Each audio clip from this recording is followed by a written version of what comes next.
ஆனா சில நேரங்களில் வாழ்க்கையில் சில கடுமையான முடிவுகளை எடுக்க வேண்டி வருகிறது. நாம் சில சேவைகளை செய்வதற்கு. அதனால்தான் நான் வந்து மரியாதைக்குரிய பாரத பிரதமர் அவர்களுக்கும் மரியாதைக்குரிய உள்துறை அமைச்சர் அவர்களுக்கும் மரியாதைக்குரிய குடியரசுத் தலைவர் அவர்களுக்கும் எனக்கு இந்த ஒரு வாய்ப்பை கொடுத்தது. புதுச்சேரிக்கு வந்தது எனக்கு வந்து எனது வாழ்க்கையில் மறக்க முடியாத ஒரு நிகழ்வு. வந்து தமிழ்ல பதவி பிரமாணம் எடுத்துக்கொண்டது மட்டுமல்லாமல் எந்தெந்த வகையில புதுவை மக்களுக்கு நல்ல திட்டங்களுக்கு ஒப்புதல் அளிக்க முடியுமோ அதையெல்லாம் மனசாட்சிப்படி அளித்திருக்கிறேன். நானே சில நல்ல திட்டங்களை முன்னெடுத்து இருக்கிறேன். அதை அரசாங்கத்தை செய்வதற்காக நான் வலியுறுத்தி இருக்கிறேன். அப்படி இருக்கும்போது முழு மன திருப்தியோடு 3 ஆண்டுகள் ஏறக்குறைய 3 மாதம் அங்கே சென்று விட்டு வாருங்கள் என்றுதான் முதலில் என்னை அனுப்பினார்கள். ஆனால் 3 ஆண்டுகள் முழுமையாக இந்த புதுவை மக்களுக்கு சேவை செய்வதற்கு ஒரு மிகப்பெரிய வாய்ப்பை ஆண்டவனும் ஆண்டு கொண்டிருப்பவரும் எனக்கு கொடுத்தார்கள்.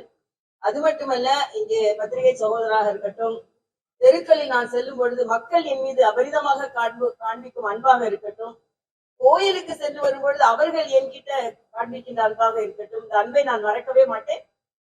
இது ஒரு மிக மிக மகிழ்வான அனுபவம் இந்த 3 ஆண்டுகள். இதை நான் ஒரு நன்றியோடு நினைவு கூறுகிறேன். அது மட்டும் இல்ல, இங்க பள்ளி குழந்தைகளிடம் நான் பழகிய ஒரு பழக்கம் வந்து எனக்கு மறக்க முடியாதது. ஏறக்குறைய 75 பள்ளிகளுக்கு சென்றிருக்கிறேன். எல்லாம் எனக்கு மிகப்பெரிய வாய்ப்பு.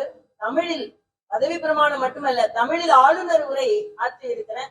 இது என் தமிழுக்கு நான் செய்த சிறிய தொண்டு. ஆக எல்லா விதத்திலும் மகிழ்வான தருணம்.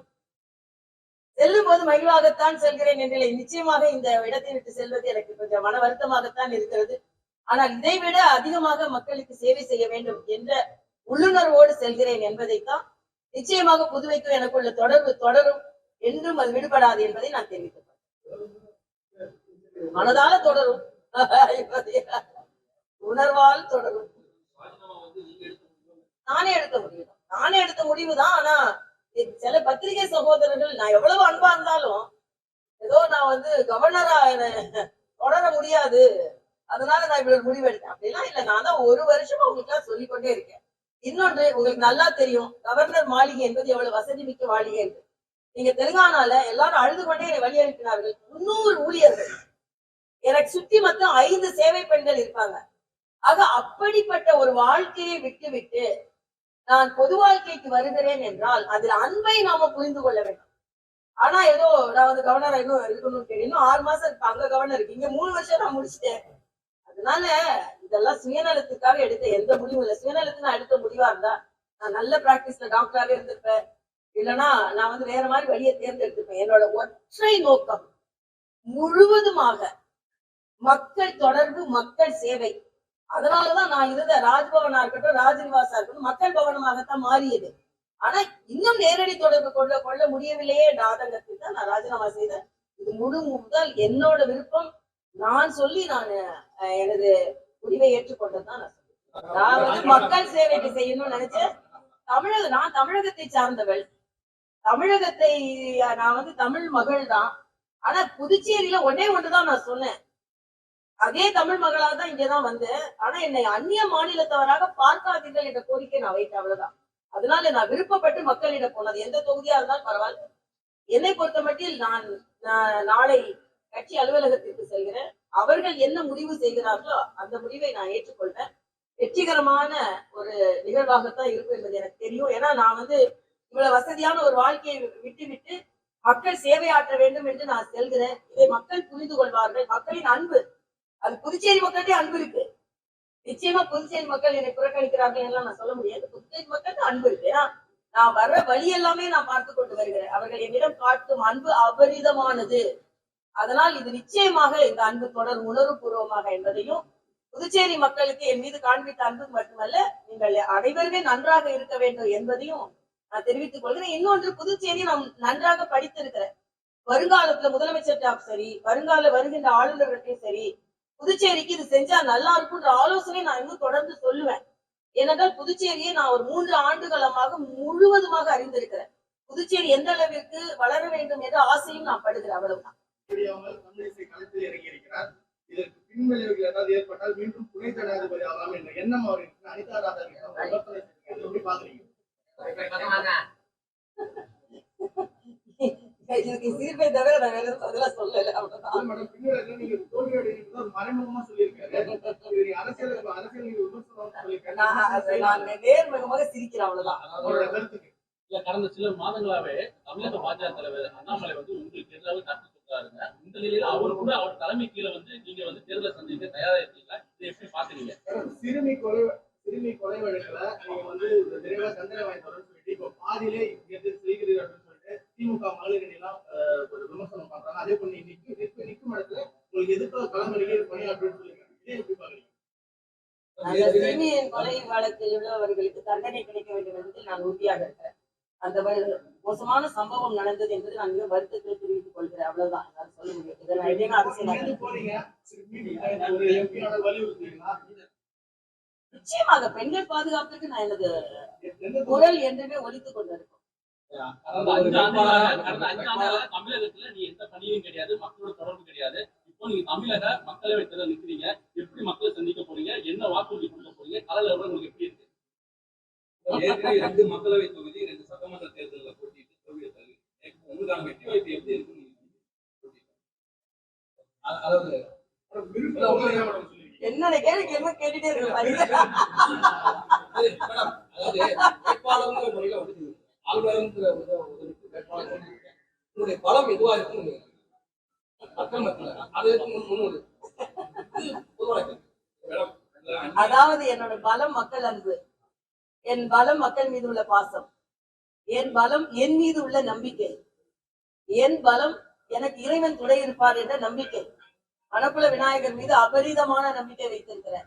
என் மீது இருக்கிற பலமே என்னோட நம்பிக்கை தான். எதிர்வினைகளை மிக சர்வ சாதாரணமாக புறந்தள்ளுவது எனது பலம். எந்த விமர்சனமா இருந்தாலும் தூசி தட்டிட்டு தட்டிட்டு போறது எனது பலம். இந்த பலம் எல்லாம் எனது கை கொடுக்கும் என்று நான் நினைக்கிறேன், அவ்வளவுதான் நான் சொல்ல முடியும்.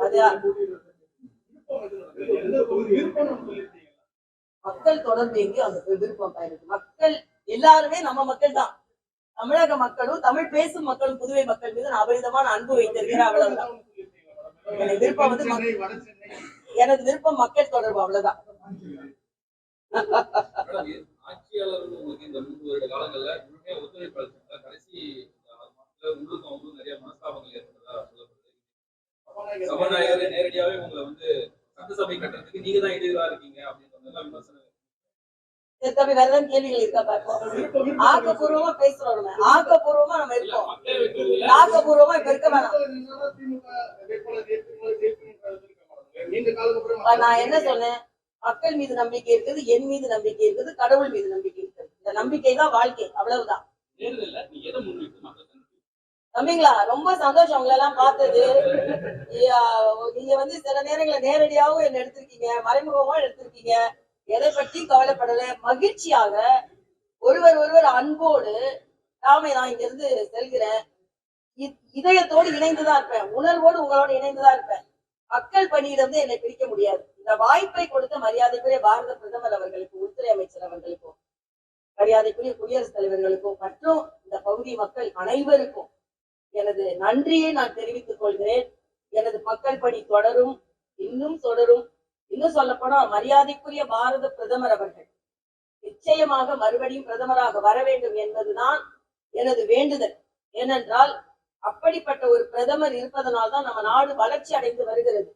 எனக்கு முதல் ஆசை அதுதான். ஏனென்றால் இது வேண்டும் மோடி மீண்டும் மோடி இந்த ஸ்லோகனை கொடுத்ததே நான் தான். அதனால நிச்சயமாக அதுதான் எனது முதல் கவனமாக இருக்கும் என்பதை நான் தெரிவிக்கிறேன்.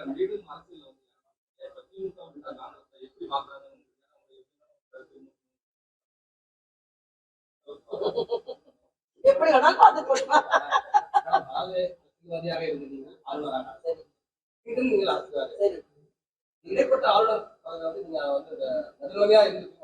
நிச்சயமாக மனசாட்சி பூர்வமாக இருந்திருக்கிறேன். இன்னொன்று, நான் பாரத பிரதமருக்கு நன்றி சொல்வதற்கு காரணம் 4 முதலமைச்சர்கள் கூட பழகும் வாய்ப்பு கிடைத்திருக்கிறது. 2 பொது தேர்தலை சந்திக்கும் வாய்ப்பு கிடைத்திருக்கிறது. 3 மாதங்கள் முழுமையான குடியரசுத் தலைவர் ஆட்சியை இந்த மக்களுக்காக நான் நடத்தினேன். எல்லாவற்றிற்கும் மேலாக 2வது வேவ் கரோனா நேரத்துல இந்த மக்களை பாதுகாக்கும் மருத்துவராக எனக்கு இறைவன் பணியாற்றுகின்ற ஒரு வாய்ப்பை கொடுத்தார் என்று நான் மனதார நன்றி கூறுகிறேன். உங்களுக்கு தெரியும், ராம்டெசிவிருக்கு தமிழகத்துல வழியில லைன்ல நிற்கும் போது கூட நான் தெலுங்கானால இருந்து இந்த மக்களுக்காக தெலுங்கானா அங்க அரசாங்கத்திட்ட பேசி ராம்டெசிவிர் எந்த மாநிலத்திலும் கிடைக்கலனா கூட கேட்டு வாங்கி கொண்டேன். தெருவா தடுப்பூசி போட்டுக்கொள்ளுங்கள் என்று அழைந்தேன். இதெல்லாம் நான் மக்கள் மீது அன்பால் செய்தது, வேற எந்த காரணமும் இல்ல. தயவு செய்து இதுக்கு எந்த உள்ளத்தமும் கற்பிக்காதீர்கள். அவ்வளவுதான். அன்பு அன்பு அன்பு, பாசம் பாசம் பாசம், அவ்வளவுதான் தம்பி. ரொம்ப சந்தோஷம் தம்பி. நீங்க கேள்வி கேட்டுட்டு அப்புறம் வேற மாதிரி பதிவு மக்களை நம்பி நீங்க தூத்துக்குள்ள நின்னீங்க. இதுகளை உண்மைத்தன்மையுடன் உடனுக்குடன் தெரிந்து கொள்ள தி கிரேட் இந்தியா நியூஸ் சேனலுக்கு சப்ஸ்கிரைப் செய்து எங்களுடன் இணைந்திருங்கள் எப்போதும்.